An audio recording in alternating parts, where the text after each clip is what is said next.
Hi everyone, Coach Jeff here. Welcome to Tennis Online Professional Services instructional videos. Tennis Rookies Part 1 is about the forehand grips. This is the first part of a series of videos designed for you to learn the best and quickest way to play tennis and have a future of fun and improvement. I'm glad you're interested in playing tennis the right way. My decades of experience as a tennis coach can be transferred to you in a tiny fraction of the time it took me to develop these concepts. The first thing is get your grips right. I can't even tell you how many people I've taught over the years that have the tennis grips wrong. But once they hit thousands of balls, it is very difficult to change a grip. Often the player just won't do it. I can't blame them. So what grips are we talking about? Forehand first. I highly recommend semi-Western, or maybe turn it toward the Eastern forehand grip, similar to what Roger Federer has or Kim Clijsters. To get to the Eastern grip, you will need to place the pad of your index finger on a specific part or bevel of the racket handle. Notice my hitting hand, and I'm right-handed. I've marked the pad of my index finger as A. This pad will go on one of the bevels of the racket handle. The heel of the hand, which is, in this example, a B, generally this goes on the same bevel as A to get the correct grip. With left-handed persons, the hand markers A and B will also be placed on a specific bevel of the racket handle. A bevel is a flat section of the handle which is not round. It is a hexagon, meaning the racket handle has 8 bevels or flat portions on it. Here's a picture of the right-handed Eastern forehand grip with the writing pin which goes through the pad A of the index finger being held flat against bevel number 3, where you will see the red lines. The top bevel is bevel number 1. Moving to my right if I'm right-handed, or moving to the left for left-handed, the corner bevel is bevel number 2.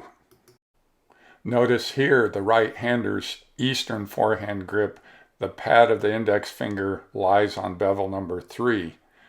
When you look at Roger Federer's forehand grip, his grip lies between bevel number 3 and number 4 for the pad of the index finger.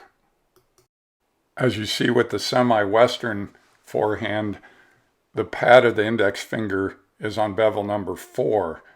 The pro circuits, both women's and men's pros, use semi-Western quite a bit.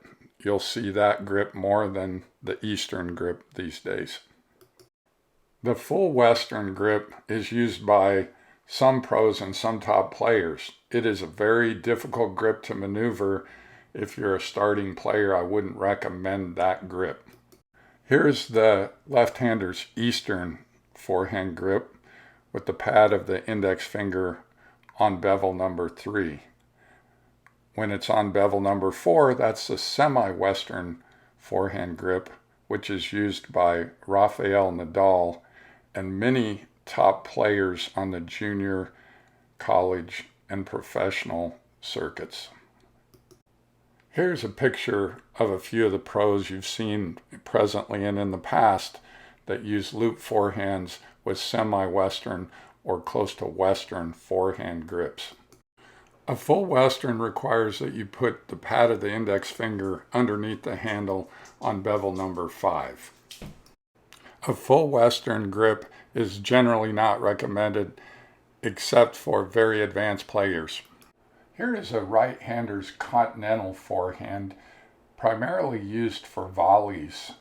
It's called the universal grip because you can use a forehand and a backhand with the same grip.